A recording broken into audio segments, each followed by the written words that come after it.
Salve, camaradas! Esse é mais um episódio do Maldita Politicagem, episódio número 99. Quando a gente vai agradar aqui toda a base comunista do Maldita Politicagem, Luiz. Meu Deus do céu, hoje eu tô totalmente vermelho, até de meia vermelha aqui, japonês. Acredita? Episódio número 99 vai ser, na verdade, uma memória, né, ao ex-líder bolchevique, ex-líder comunista Vladimir Lenin. Episódio em memória do ex-líder bolchevique, né, Vladimir Lenin, já que no último dia 21 de janeiro, né, a gente completou 100 anos, na verdade, da morte de Vladimir Lenin. Então nós vamos fazer, na verdade, uma sequência de episódios, que não vai ser sequência, né? Vamos fazer uma dupla de episódios que não vamos lançar na sequência para aqueles que nos interessam tanto e porque nós queremos lidar com outros assuntos, mas aqui está a primeira parte dessa memória do Vladimir Lenin, onde a gente vai contar a primeira metade de sua vida, né, seus primeiros passos como líder político e como autor também, né, como aquele que pensa a teoria do marxismo. Tudo bem, Luiz? E aí, Ale, saudações a todos e todas. Eu tô emocionado que nós chegamos finalmente nesse momento de gravar esse episódio, porque você deu a ideia de gravar isso lá no planejamento do começo do ano, e a gente começou a ler e tudo, uma ansiedade muito grande, porque a história ela é sensacional. A história da Rússia, a história do movimento revolucionário na Rússia, e os ouvintes aqui, vamos agradar ou desagradar, né, Leandro Japonês? Porque o sommelier do marxismo, eles vão vir dentro, mas, né? Vamos que vamos. Então, vocês mandem suas críticas. Aliás, é óbvio que, como hoje nós vamos fazer a primeira abordagem do assunto, é possível que a gente possa fazer mais um ou mais dois. Vai depender da audiência, porque aqui a gente não vive sem audiência. E vai depender também dos comentários, das sugestões, do entusiasmo do público. Se o público entrar no meu entusiasmo, não sei se você está entusiasmado que nem eu, a coisa pode virar 2 até 3 episódios, né? Mas a ideia é que esse primeiro episódio seja um pouco mais introdutório e que um segundo se debruce mais nas ideias mesmo, na teoria mais bruta, né? E na parte mais delicada da história do Vladimir Lenin. Luiz, a Caroline Cordeiro, nossa ex-colega, mandou mensagem pra gente no Instagram, falando que ela é Team Alessandro na decisão, então, e tá aqui com a Caroline, né? A gente tá fazendo um episódio então do Lenin, né? Naquela nossa disputa sobre o que seria o próximo episódio. Mas diz ela que ela se interessa, sim, pela sua ideia de episódio sobre o impeachment da Dilma Rousseff. Impeachment não, o golpe da Dilma, né? Ah, finalmente, uma ajuda. Nossa, Carol, obrigado. Obrigado, Deus ajude muito. Vamos contar com mais gente também para entrar nessa pendenga. Então, deixa eu fazer uns avisos aqui. Antes da gente começar a falar tanto nome russo aqui, né? Dmitry, Sasha, Sergei, Ivan. Hoje eu estou me sentindo quase um russo.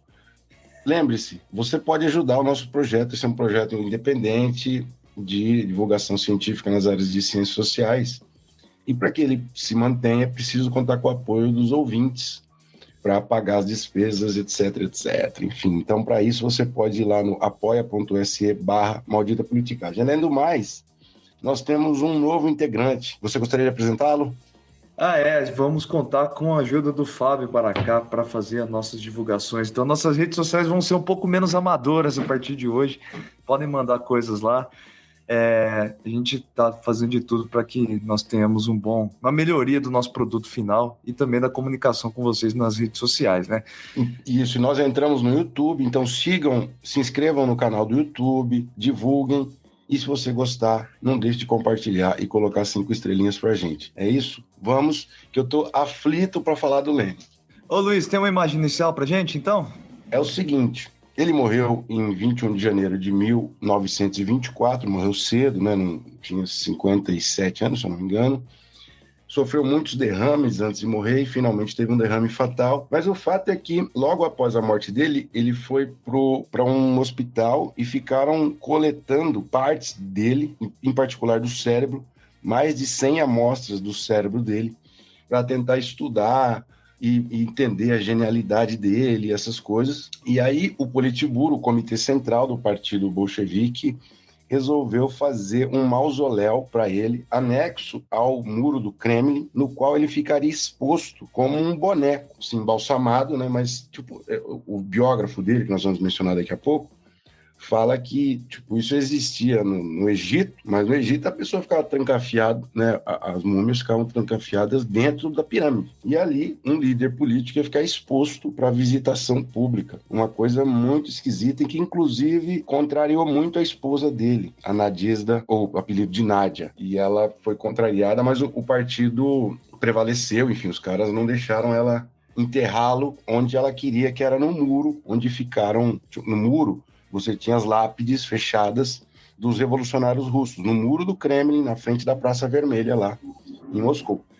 Como ele era o cara, o partido resolveu fazer esse mausoléu e ele está até hoje lá para visitação pública. Existe uma polêmica, tem gente que acha que ele tem que sair de lá porque o país não é mais socialista, mas, segundo pesquisas, 40% da população defende a permanência dele embalsamado naquele mausoléu, e a cada 1 ano e meio, por aí, ele tem que ser tratado, os restos dele tem que ser tratado, ele fica lá, é uma imagem meio mórbida, mas, enfim, é aí que começa a história do episódio, né? Começamos do final, né? Bom, então no primeiro bloco a gente vai falar sobre o começo da vida, a família do Lenin, né? Qual berço esse personagem da história, personagem importante da história russa teve. E no segundo bloco a gente se dedica ao começo da carreira política, né, como liderança política do Partido Social Democrata, né, as suas relações com outro líder, o Martov, que é um personagem importante nesse começo. E depois, no terceiro bloco, a gente abre algumas discussões, né, algumas memórias aqui de uma data importante, maldição, luta de gostos. Então continue com a gente, galera.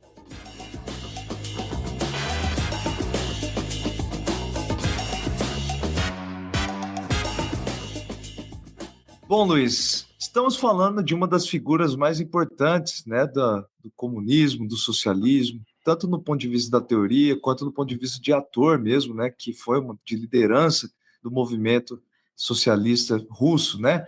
Só que, né, o Lenin não nasceu tão relevante assim, ele nasceu como uma criança apenas, né? Era o caçula, Luiz? O Lenin é filho de um casal, de um pai que descendia de um povo nômade de origem mongol chamado Kalmuks. Como? Kalmuks. Kalmuks. Kalmuks.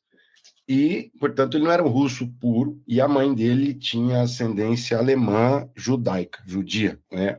Embora depois ela tenha sido criada, os avós e bisavós dela eram judeus, mas ela virou luterana.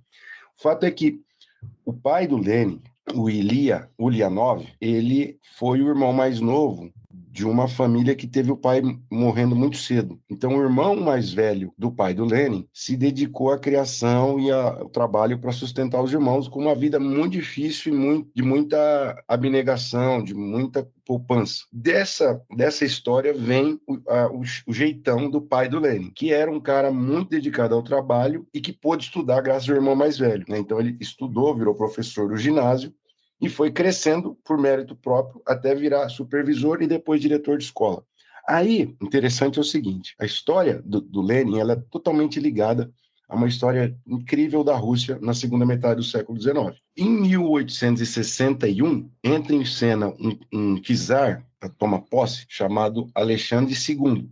E esse imperador faz umas reformas liberais, faz reforma agrária não, ele faz uma reforma nas leis agrárias, acabando com a servidão, portanto, libertando os camponeses, faz uma reforma do sistema judiciário e faz uma reforma do sistema educacional, no sentido de expandir o sistema educacional. Com essas reformas, o pai do Lenin voou e ganhou um cargo como se fosse um chefe estadual de educação numa província chamada Simbirsk. E aí foi para lá, se instalou lá, e lá ele era responsável por criar escolas na província inteira. E ele criou 450 escolas, o pai do Lenin, andando na lama, no gelo, conversando com o camponês, dizendo a importância dos filhos estudarem.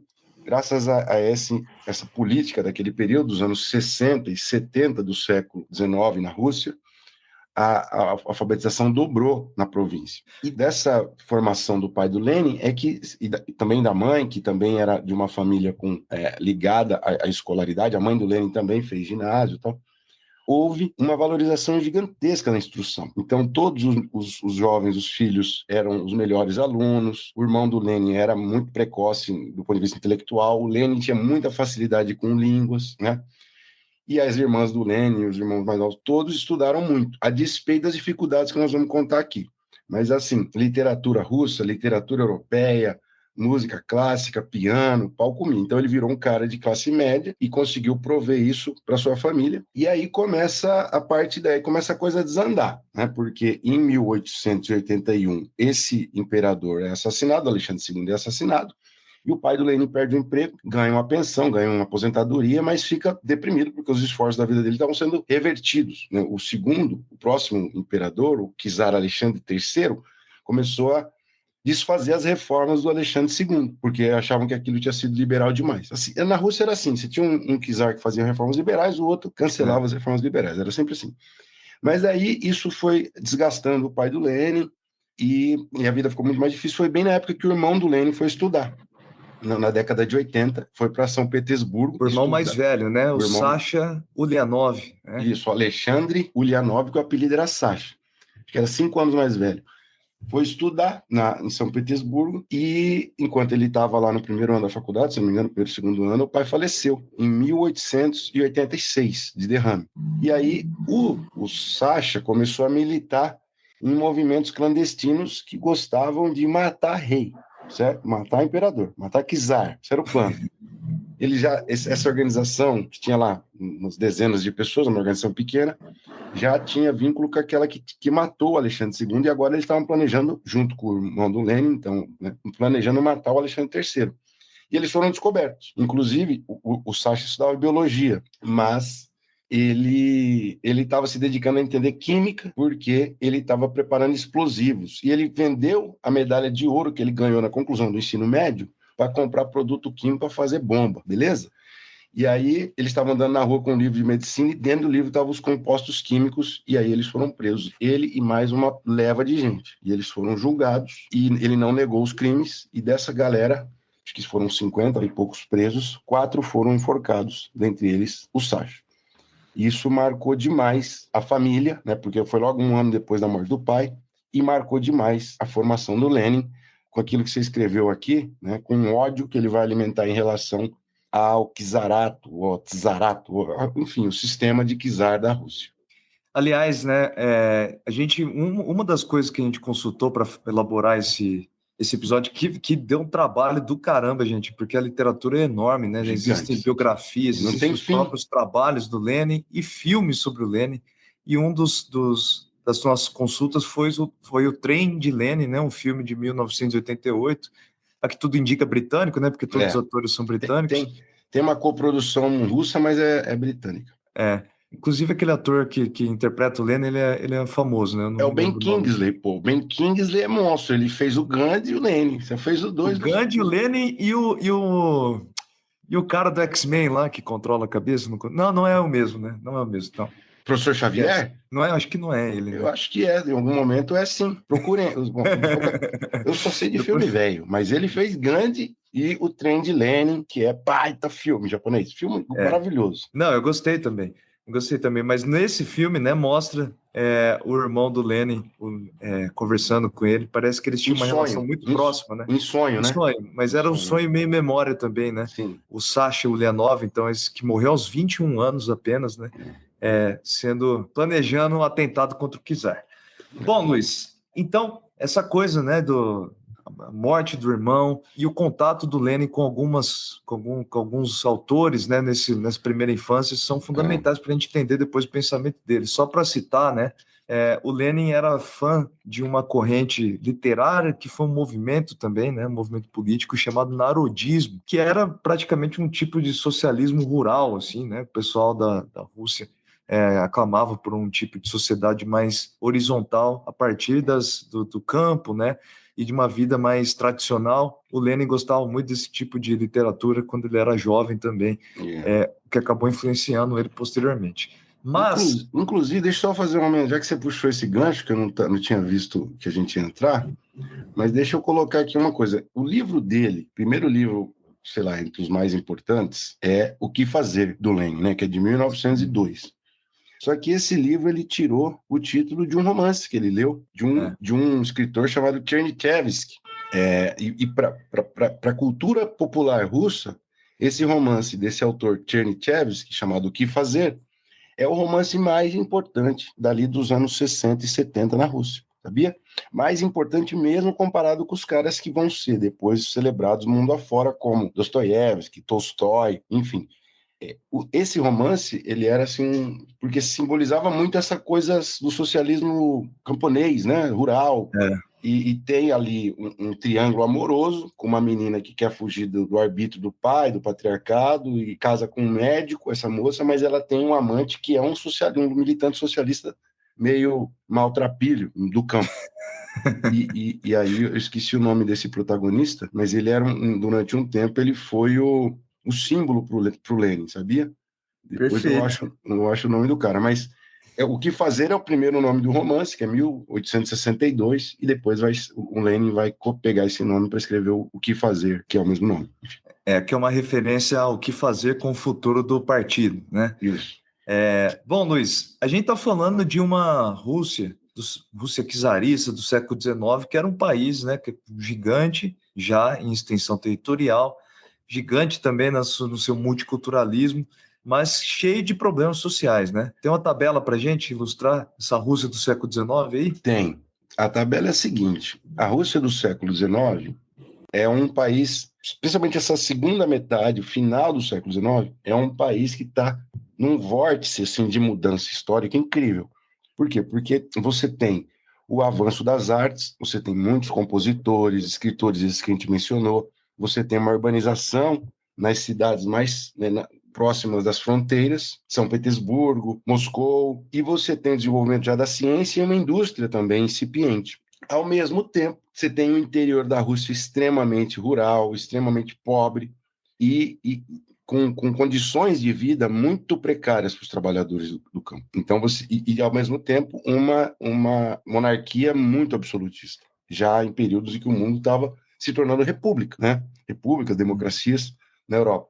Então, você tem essa contradição. O biógrafo do Lenin, o Robert Service, que é professor em Oxford, um dos biógrafos, né, tem uma pancada de biógrafos, mas é talvez um dos mais equilibrados, ele diz que se não fosse a Rússia, o Lenin não teria surgido, porque ele vai viver essas contradições intensamente, do ponto de vista pessoal e do ponto de vista, vamos dizer assim, ideológico. Ele vai pensar e isso vai influenciar muito, porque você tinha movimento anarquista, movimento socialista camponês, depois você tem o movimento socialista operariado, do operário das fábricas. Então, você tem um contexto político efervescente também, né? Desde desse período de 1870, e que vai durar essa instabilidade até 1920 e tanto, quando termina a Guerra Civil depois da Revolução de 1917. Então, é mais ou menos uns 40, 50 anos de instabilidade política, né? Então, esse é o contexto. Mas, do ponto de vista da escolarização, saquem aqui, acompanhem aqui a informação chocante. Em 1906, o Ministério do Czar, o Ministério da Educação, fez um boletim de educação no qual ele previa que a região mais próxima da Europa da Rússia iria extinguir a analfabetização, o analfabetismo, depois de 120 anos. E a projeção para extinguir o analfabetismo na Ásia Central e na Sibéria seria de 430 anos. Isso em 1906. Nesse período, 7 em cada 10 russos eram analfabetos. Muitos países do mundo já tinham erradicado o analfabetismo, né? Ou melhor, erradicado não, caminhava para erradicar. Algumas cidades já tinham erradicado, enfim. A Rússia tinha 7 em 10. E é possível que hoje os dados demográficos da Rússia apontam que você tem 0,3% de analfabetismo. Então, muito menos tempo do que se tivesse sido o governo do czar, né? Era uma das obsessões do Lenin e da esposa dele, que também foi uma militante ferrenha. Aliás, uma crítica possível ao filme é que o papel dela é subdimensionado no filme, esse que você mencionou, porque ela foi muito mais central na militância e na organização do partido. E ali ela parece sempre baixa a cabeça pro Lenin, e não é bem assim. Mas ela tinha como uma das preocupações centrais acabar com o analfabetismo, e eles começaram uma política ostensiva de criação de escola a partir dos anos 20 e 30. Em 1939, em todo o território soviético, mais de 50 milhões de pessoas já tinham sido alfabetizadas, portanto, menos de 20 anos depois do quebra-pau da Revolução. Então, o programa de alfabetização foi muito intenso mesmo.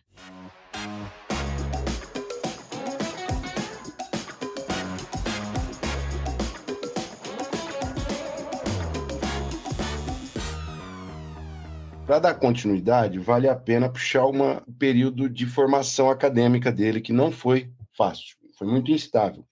E, curiosamente, fazer um comentário aqui que me apareceu agora. Esse período de Sierpinski e outras cidades que ele frequentou, que ele viveu antes de ir para São Petersburgo, é o que me deixou muito interessado. E você gosta da parte que ele está em São Petersburgo, o que revela muito das personalidades de nós dois.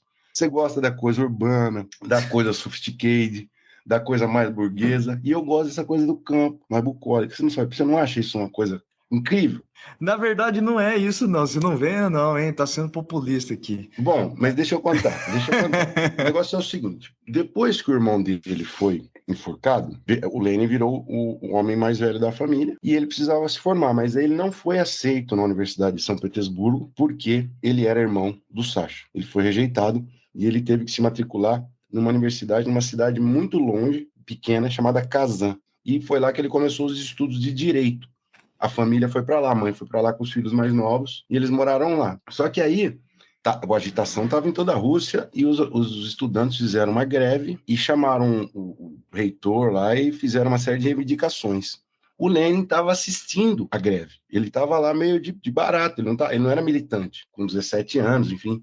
E aí ele foi visto, puxaram a ficha dele, ele era irmão do Sacha, ele foi expulso da universidade porque ele era irmão do Sacha. Aí ele ficou estudando em casa, sem ter como se matricular, vivia da pensão do pai, e a irmã mais velha dele se casou com um advogado, que era, com um advogado não, com um proprietário de terra, médio proprietário de terra, e aí era assim que eles se sobreviviam. Ali o Lenin começou a estudar marxismo sozinho, e aí a galera da universidade ia na casa conversar com ele. Mas a mãe dele percebeu que esses vínculos poderiam ser perigosos, já que eles estavam fichados na Akrana, que era a polícia secreta do czar, e ela vazou para ele, ela vazou com os filhos, com todo mundo, para um lugar mais ao interior ainda, que se chamava Samara. E olha só que sorte que eles tiveram, porque depois de um pouco tempo, de alguns meses, a Akrana bateu na universidade e prendeu mais de 100 estudantes, certo? Eita. Então, por pouco ele não foi preso aqui. Aí, eles ficaram, nesse período, tentando... A mãe dele ficava escrevendo para os reitores, para os ministros de educação, para deixar ele estudar, e ele nunca foi aceito. Até que, depois de muita insistência, ele foi aceito em São Petersburgo. E aí ele teve que estudar os conteúdos de 4 anos de direito para fazer as provas finais, os exames para ser aprovado, pegar o diploma de advogado. Ele teve que estudar 1 ano e meio. E ele passou em primeiro, tá? Bom... Mas, nesse intervalo, a irmã mais nova dele pegou febre tifoide. E aí o Lenin, teve que levá-la para um hospital. O hospital era muito precário. E a mãe dele chegou para visitá-los e aí deu tempo de vê-la morrer. E a guria morreu no dia de comemorar o aniversário de morte do Sacha, acho que em 1889, né? Acho que 2 anos depois. Então, mais uma tragédia, né? Vida dificílima. Mas o fato é que daí ele conseguiu se formar e começou a estabelecer vínculos em São Petersburgo, saindo desse mundo de Kazan e Samara, que foi um mundo rural, que, aliás, foi importante porque ali ele teve muito contato com o camponês. Ele soube a realidade do camponês, ele estudava estatísticas de dados agrários. Ali ele teve uma visão mais ampla do que era a Rússia profunda mesmo, porque a cidade de Sierpinsk, na qual ele nasceu, era uma cidade de burocratas, era uma cidade de funcionários do governo. Nesse lugar, por esses infortúnios da vida, ele foi para a Rússia profunda, tipo querência. Ele teve uma estadia de 2, 3 anos nessas cidades, e ali ele conheceu a realidade do camponês, que era uma realidade muito precária, mas ele ficava puto com a frivolidade do camponês. Tem uma passagem interessante na biografia dele, que quando descobriram um camponês tinha emprestado um livro para o Sacha, e aí quando deram a notícia de que o Sacha tinha sido assassinado, né, enforcado, o camponês falou, pô, nunca mais ele vai me devolver o livro. Então o Lenin ficava puto com isso, né, com essa apatia, com esse cinismo desses camponeses. A gente está narrando aqui um processo de transformação, né? Então, eu esqueci de mencionar, Luiz, nós dois esquecemos, né? O Lenin se chama, na verdade, Vladimir Ilyich Ulyanov, né? Ele era chamado como por Volúdia pela sua família, que era um tipo de diminutivo de Vladimir, né? Tipo isso. Vladimirzinho, lá na Rússia. Bom, o Lenin e o seu irmão mais velho, né? Eles acabaram demonstrando, eles acabam sendo, não sei se você concorda com isso, a demonstração de como as ideias, né, socialistas no geral e também o marxismo estavam proliferando ali na Europa do século XIX, né? Na Rússia também. Porque o seu pai não era, né, um socialista, não era. Não, era liberal. Era liberal. Era um liberal e um liberal monarquista, né? Ele teve cargo no governo, né? Mas ele era a favor de impessoalidade, de tratar todos pelo primado da lei. Era um weberiano. Um weberiano forte, exato. E aqui marca uma mudança, né? O seu filho mais velho acabou sendo enforcado, né? Planejando um assassinato do czar, e o filho mais novo acabou sendo o cabeça de uma revolução no país, né? Inclusive, à medida em que ele foi pegando as ideias e tomando contato com o marxismo, a família também, a mãe, as irmãs, apoiavam a causa marxista. Então, isso foi se enraizando na família, a partir dali dos anos 90. Pois é. E lá, então, Luiz, quando a gente vamos indo para o Lenin, estudante universitário de São Petersburgo, né? E depois formado, né? Aí ele começou a arrumar más amizades. Né? Aí começa, né? E uma dessas más amizades é o Julius Martov, né? Que é um personagem importante aqui nesse panteão de personagens da Revolução Russa, né? O Martov, ele conheceu ele nos círculos socialistas russos, né? Em 1894, 1895, né? Eles fundaram um jornal chamado, esses nomes russos são duros, né? Iskra, né? Que significa faísca. Centelha, faísca, né? Que era para ficar distribuindo livros, revistas, panfletos, né? Espalhando a palavra do Marx, principalmente, né? Eles estavam começando a se deparar com a obra de Karl Marx. E o Martov e o Lenin acabaram se tornando figuras importantes e fundaram o Partido Operário Social Democrata Russo, né? Eles fundaram uma organização que não era bem um partido, que era a União de Luta pela Emancipação da Classe Trabalhadora antes, que era para fazer panfletagem em fábrica, porque o Lenin ficava... Até foi uma briga que ele teve com esses socialistas, com o Martov, já viraram amigos, muito amigos, mas o Martov achava que a galera ficava lendo demais, que tinha que fazer mais agitação. Aí o Lenin foi convencido e começou a fazer agitação e criaram o Iskra. É engraçado que isso depois se altera, né? Eles vão trocar de lugar nesse posicionamento. Depois porque, na verdade, o Martov é descrito como uma grande figura intelectual, né? Alguém que tinha muitas habilidades acadêmicas, né? De estudar, de compreender, fazer interpretações, mas que era um cara sem nenhum tipo de habilidade de liderança política, de carisma mesmo, né? Enquanto o Lenin conseguia mobilizar muita força, né? Sempre por onde ele passou. E aí, ele, o Martov e outros socialistas que estavam organizando e difundindo, produzindo o Iskra, eles foram pegos pela polícia e ele foi julgado depois de um ano. Na verdade, ele não foi julgado, eu acho, e ele foi preso na Sibéria. O Lenin ficou 3 anos lá. Só que ele ficou numa região mais light, porque as prisões da Sibéria eram terríveis. Havia muito espancamento, muita violência e muita morte. Mas ele ficou numa região, inclusive era considerada a Itália da Sibéria. E lá ele podia trocar cartas, e foi o período que ele se dedicou muito aos estudos e escreveu o primeiro livro dele, que é O Desenvolvimento do Capitalismo na Rússia, em 1896, por aí, 97, 98. E o Martov foi enviado para uma cidade de 200 habitantes. Uma vila, né, no meio da Sibéria. Bom, o Martov, que vinha de família de judeus, né, ele acabou se envolvendo em uma série de grupos, né, inclusive grupos de judeus socialistas. Pense só que diferente, né, esse posicionamento em relação aos grupos judeus de hoje. Mas ele foi importante, né, na fundação, junto com o Lenin, dessas importantes organizações que vai dar depois nascimento ao Partido Operário Social Democrata Russo, né, o Partido Social Democrata, como aparece na maior parte da bibliografia. Bom, mas ali existe aqui um quebra-pau. Então o nosso quadro de hoje vai focar nesse quebra-pau entre os dois, que era uma divergência de planos, né? Planos esses narrados na obra O que Fazer, do Vladimir Lenin, de 1902. Isso.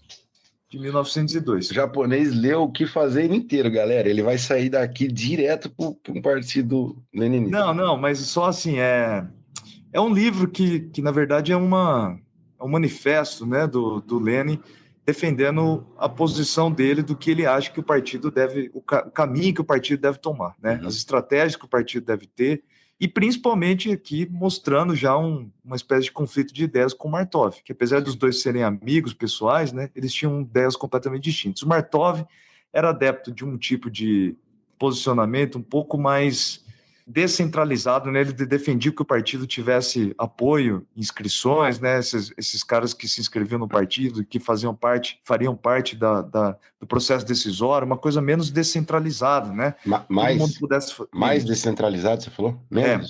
Menos centralizado, desculpe. Uhum. Uma coisa menos centralizada, com critérios amplos de filiação, uma posição também um pouco menos radical na forma como o partido iria atuar. Então, o Martov, de alguma forma, ele acreditava que existia uma possibilidade do socialismo evoluir de forma gradual, né? E que essa evolução pudesse ocorrer através do espalhamento da palavra, né? Das propagandas, etc.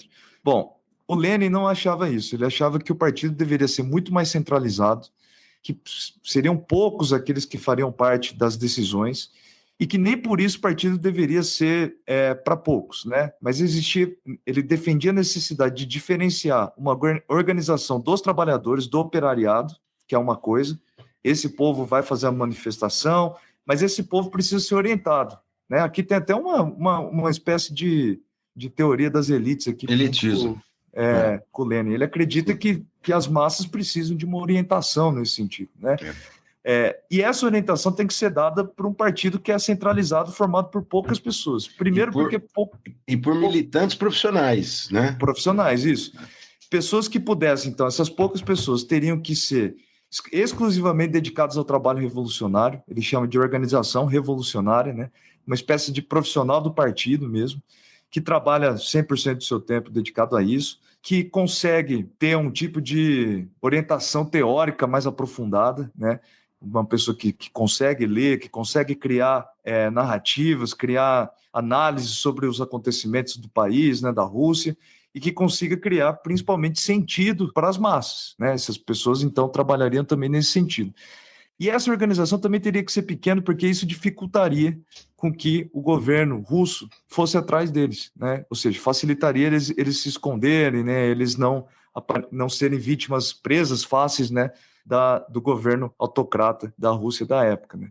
Então, essa defesa era completamente distinta da posição do Martov e já era uma prévia daquilo que iria ocorrer na separação do Partido Social Democrata Russo, né? O Partido Social Democrata Russo, que foi fundado por Lenin e Martov, anos depois, né? Somente em 1912, 1914, teria a definição da separação de dois grandes grupos, que agora não seria mais um partido apenas, seriam dois partidos separados. Né? Os mencheviques, né, que significa maioria, os mencheviques seguiam naquele período a orientação do Martov, né? Essa posição um pouco de um partido menos centralizado, enquanto os bolcheviques, né, que significa minoria, seguiria a linha do Vladimir Lenin, portanto, né? Isso. E aí, dessa doutrina que ele coloca no que fazer e que se instala na própria organização que ele vai defender no Congresso e quando racha o partido, é daí que surge a própria definição do que é marxismo-leninismo, né?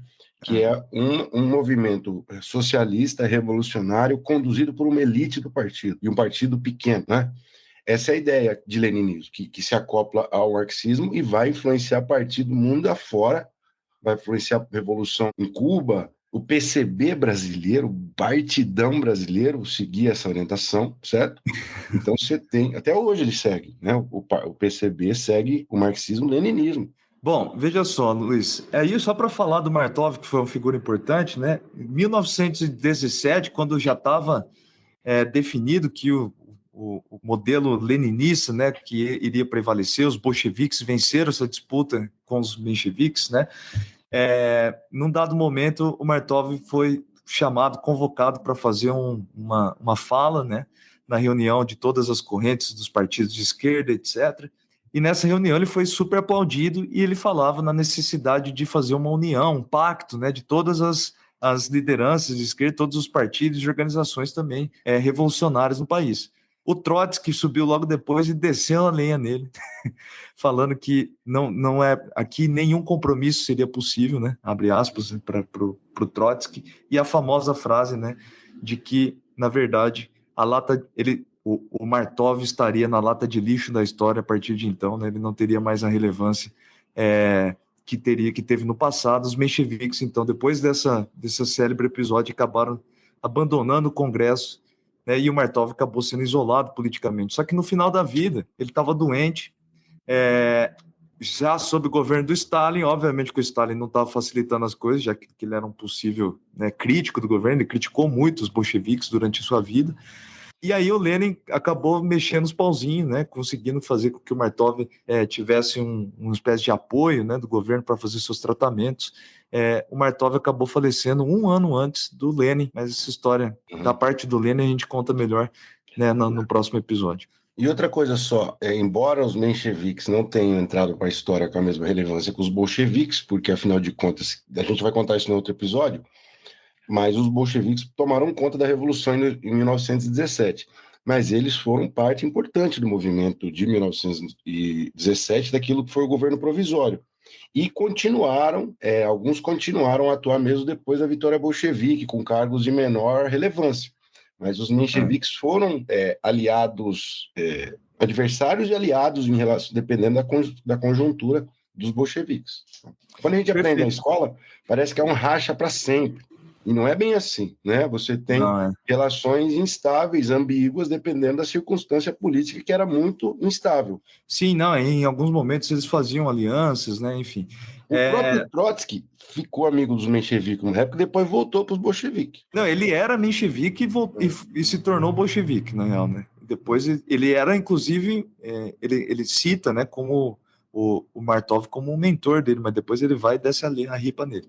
Bom, só para fechar, Luiz, é lógico que a obra O Que Fazer tem muito mais ideias ali, né? Existe toda uma discussão mais ampla, mas a gente não vai entrar aqui para não distorcer muito a nossa narrativa. Eu vou falar um pouco sobre isso no terceiro bloco, tá? Pode falar, Luiz.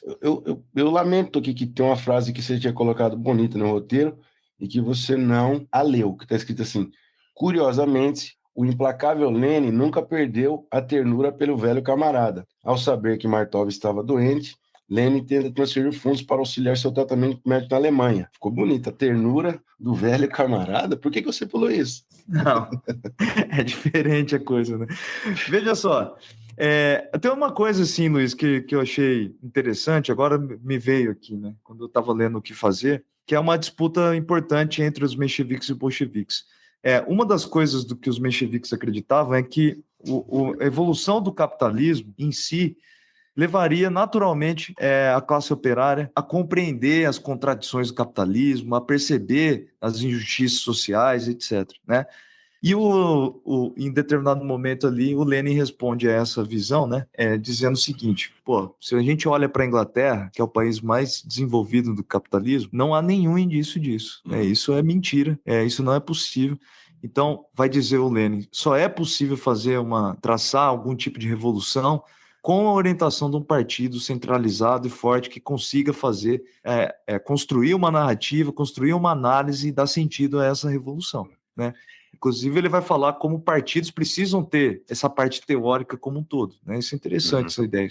Pô, esse gancho que você puxou vai aparecer no próximo episódio, porque quando ele escreve as teses de Abril, que já em 1917, no pau comendo na Rússia, ele sai da Suécia para ir para a Rússia participar da Revolução. Aí no trem ele escreve as teses de Abril. E ali ele continua esse argumento dizendo que é o seguinte: não precisa ter uma industrialização avançada para ter revolução e que era possível fazer a revolução num país agrário, né? Então, são duas novidades em relação ao marxismo clássico. Ele vai dizer o seguinte: o que o capitalismo leva de forma quase que inescapável é uma espécie de trade unionismo, né? Que ele está se referindo aos movimentos operários britânicos, né? Isso sim acontece, né? Esses sindicatos que pedem melhorias específicas, né, das condições de trabalho, lutas de categorias, né? Isso, né? Sindicatos que é salário, né? Melhoria na condição de trabalho, etc. Mas que isso está muito distante de uma revolução maior, de um projeto maior de sociedade, né?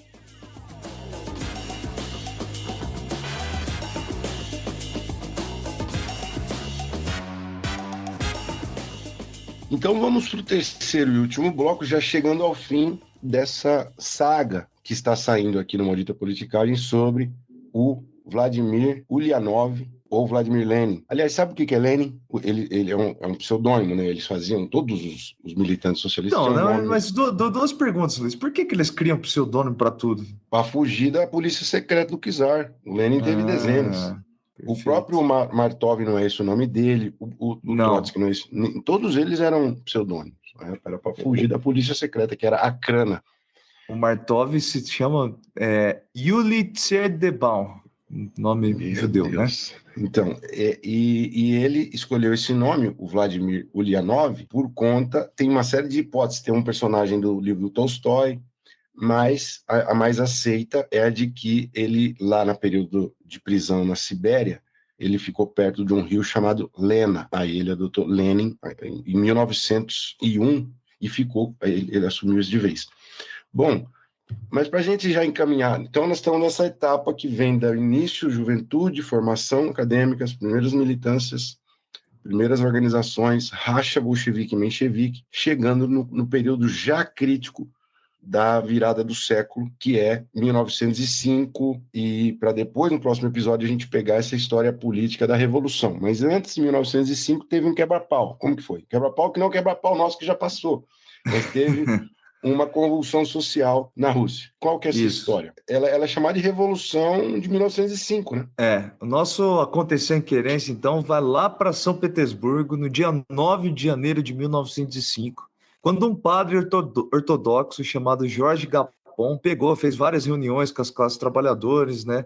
Fez todo um relatório de coisas que poderiam ser feitas para a melhoria dessa classe trabalhadora, tanto camponesa quanto trabalhadora de fábricas de São Petersburgo. Então ele pedia coisas bem claras ali, né? Trabalho mais justo, salários mais justos, condições de trabalho um pouco melhor, redução de jornada de trabalho para 8 horas, né? Que era de 10 a 12 horas, aquilo que acontecia. Enfim, ele era para ser uma coisa completamente sim, pacífica, né? Ele reuniu essa turma toda, cerca de 80 mil trabalhadores parece que seguiam ele. Eles iam na frente do palácio, e o czar não estava no palácio nesse dia, né? O czar não estava no palácio, mas mesmo assim uma guarda policial enorme percebeu que os manifestantes estavam indo até lá e se armaram. Eles deram alguns tiros de aviso, mas mesmo assim os manifestantes foram em direção ao palácio. Só que, né, quando chegaram próximos, a polícia disparou e matou quase 4 mil pessoas, né, nessa manifestação. Disseram, os relatos dizem que a neve de São Petersburgo naquele dia ficou completamente vermelha, o que gerou, né, essa imagem, o apelido desse dia de Domingo Sangrento, portanto, né? Então, só para relembrar, não é uma manifestação que tem a participação direta do Lenin, né, do Martov, desses personagens que a gente está falando aqui. Eles estavam no exílio. Mas é um episódio que vai estar e que vai influenciar, né, todo o desgaste do regime czarista e que vai dar um pontapé quase que inevitável para a revolução que ocorreria em 1917, né? Essa história é interessante, além do mais, japonês, porque o czar ele começou a fazer reformas, que já era o Nicolau II, em função dessa revolução de 1905. Ele teve que fazer reformas baixando o preço do trigo, e ele criou um parlamento, uma assembleia representativa da população, que era a Duma, que é o parlamento russo hoje, né? Esse parlamento foi extinto durante o período soviético, mas a Duma nasce em 1905, e o Lenin, inclusive, debochava, falava que aquilo era uma palhaçada, que não representava ninguém, que eram representantes, enfim, da elite, da burguesia, e não representava o proletariado. Outra coisa interessante, essa revolução ela se espalhou pelo interior da Rússia também, porque no sítio que eles moraram, lá em Samara, e eles venderam, depois que eles foram embora, o proprietário que comprou o sítio e ficou lá, eles venderam na década de 90, né? Portanto, 10 anos depois, teve a Revolução, os camponeses mataram o dono do sítio lá. E aí, temos uma luta de gostos, meu querido? Tem maldição ainda, rapaz. Calma. Maldição. Oi, você sabe o que eu estava lembrando agora? Sabe por que eu conheço Samara? Sabe do que? De onde eu conheço Samara? Eu me lembro. Samara estava na Copa do Mundo, cara. A cidade? Teve A cidade de jogo lá? Samara foi sede da Copa do Mundo, sim, em 2018. Caramba, japonês, você tem informações muito interessantes, cara. Então a cidade porque Samara, deve ter ficado maior, né? Porque Samara, se eu não me engano, Samara é uma cidade que é a capital de alguma das províncias da Rússia, e que tem um time que chamava Krylia Sovetov, que era um time que era da primeira divisão russa. Não sei se hoje ainda tá lá. Informações. Caramba, você procurou isso agora? Não, pô, eu me lembro disso aí. Você é Assisto muito futebol. maluco, já. Maluco, porra. Bom, vamos lá. Luiz, a maldição é o seguinte: dentro do livro O que Fazer, eu li 2 textos para esse episódio, né? O que Fazer e um sobre o narodismo. Sobre o narodismo, eu confesso que não teve muita utilidade, não. Mas foi legal para Hum, mim, né? Mas, não. hum. Mas Socialismo agrário. socialismo agrário. O Lenin falando sobre. Mas no O que Fazer, uma das coisas que chama atenção, que eu já mencionei, é que o Lenin chama o programa de partido, né, uma espécie de projeto, vai dizer, né, o Luxemburgo, que tem tudo a ver aqui com essa história, né? Você está temporizado hoje. A necessidade, então, de projeto para um partido é algo fundamental, né? Porque é possível fazer algumas revoluções sem projetos, mas essa coisa fica amorfa, enfim, né? Ele faz uma série de críticas nessa direção. E ele deixa, né, a mensagem de que um partido sem projeto é como se fosse uma espécie de oportunismo. Você concorda com essa afirmação? Concordo, totalmente. É o Brasil, né? Porque o Brasil, para os partidos não servem ao projeto, a maior parte, né? E aí só serve para oportunismo político, puro e simples. Pois é, só para contextualizar, né, ele está criticando alguns sociais-democratas na Alemanha e na França que tomaram mais ou menos essa direção, né, de um programa partidário Amor, que é muito limitado, né, que na verdade era mais um oportunismo para o Lenin do que qualquer outra coisa. Então, partido sem programa é maldito. agora eu tenho uma outra para você e para os ouvintes do Maldita Politicagem.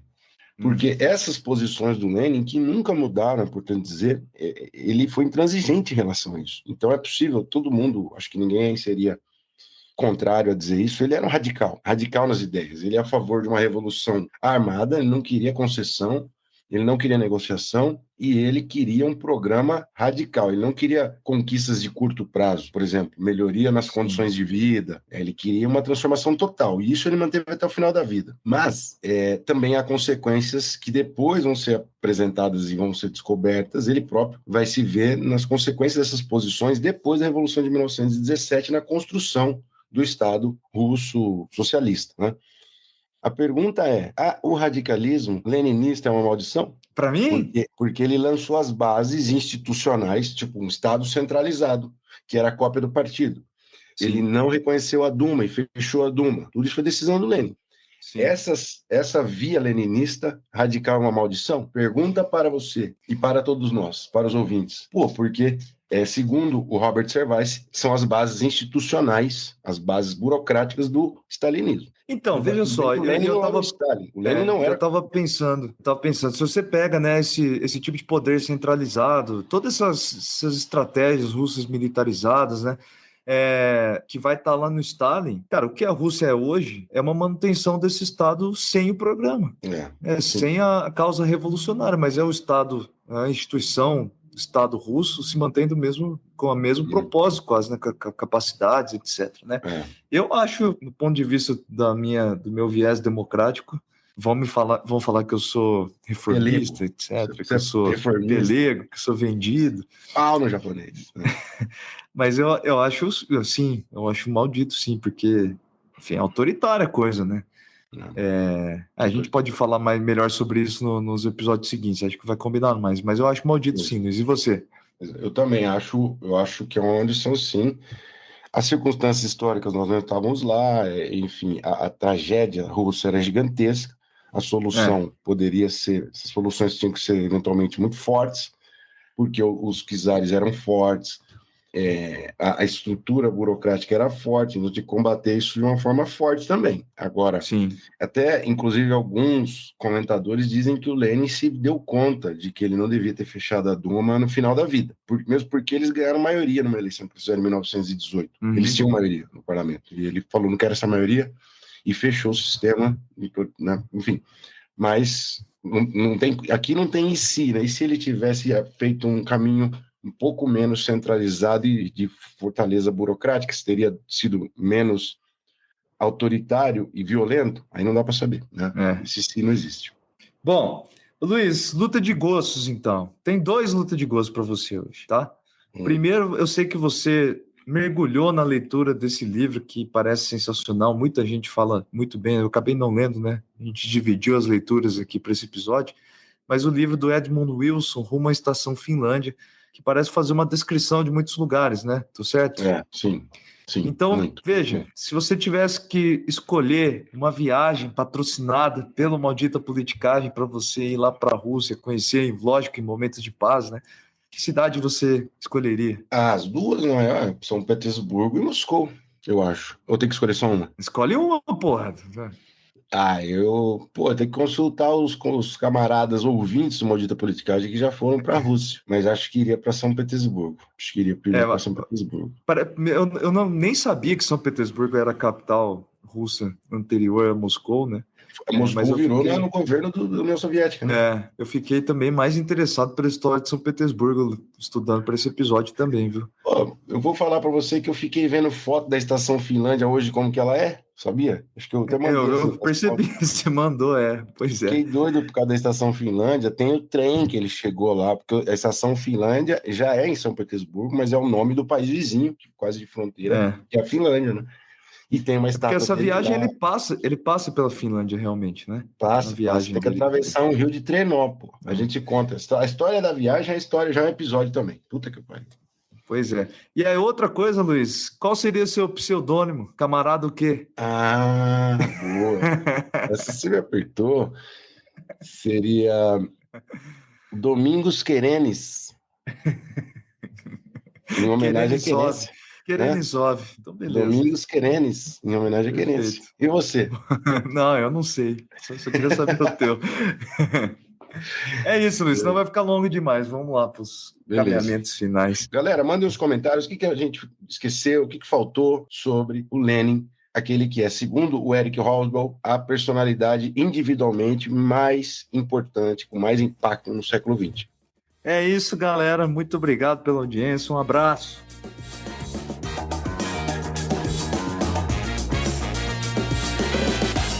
O Maldita Politicagem tem roteiro e produção de Luiz Domingos Costa e Alessandro Tokumoto, edição de áudio de Matheus Bittencourt, finalização de áudio e identidade visual de Fábio Tokumoto.